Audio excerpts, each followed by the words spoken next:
Hey guys, this is Terry Shanahan with theshanahanplan.com, and today I want to show you how to make a power omelet. And there's a lot of different ways to make an omelet, but I just want to show you something really easy. I'm going to add a little bit of extra protein. Actually, I'm going to put some chicken in it. You could add bacon, you could add ground beef, salmon, any kind of other animal protein that you like. But all I did is I started it off with putting some mixed grains in a pan, and I added extra virgin olive oil. And I have the stove on about a medium to high heat, not too high, but I want to get the grains going.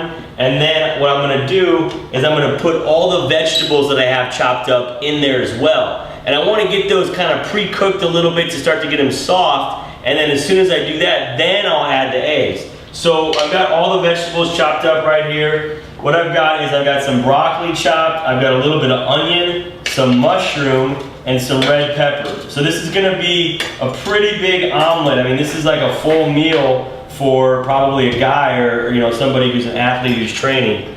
And if you'd like, you could eat half of it now and save the other half. A lot of times people don't think about this, but you can actually keep an omelet in the fridge for a day or two, heat it up, it should still taste okay. So what I'm going to do is I'm going to just kind of get this going here, get all the vegetables and the mixed greens going in the pan with the olive oil, and I'm going to let it cook for about 2 to 5 minutes until it starts going and starts getting a little bit soft. So the vegetables have been cooking a couple minutes. As you can see, they're getting to be cooked. You see the olive oil in the pan.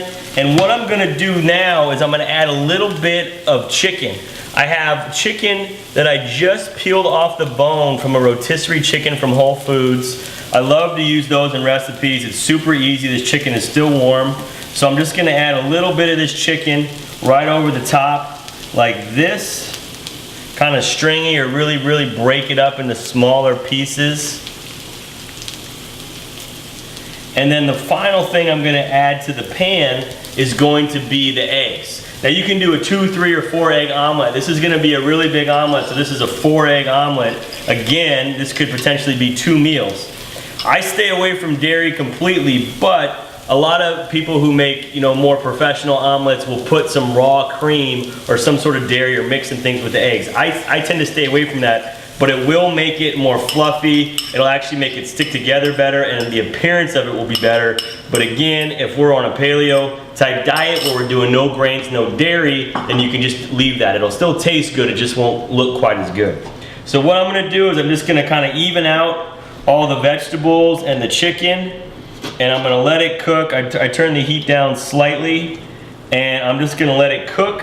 And as soon as it's ready, I'm gonna flip it over. All right, so we just cooked the omelet for a couple more minutes, and I flipped it. And so I let it cook for about a minute after the flip, and then I turned the heat off. And it kind of does some post-cooking. So I just kind of leave it in the pan and let it cook. That way it won't burn, and then you can put it on a plate. And so I like to kind of flip it like that, and then over a second time. This one, again, it doesn't stick together too good. It's got a lot of stuff in it, so it broke, so the appearance isn't perfect, but it still looks pretty good. And then I finish it off with some avocados over the top. I love putting avocados on omelets. You can also add some salsa or some hot sauce if you like it. It gives it a good look, and obviously it tastes really good. So I put some avocado over the top, and then a dash of pepper. And there you have it. The chicken power omelet.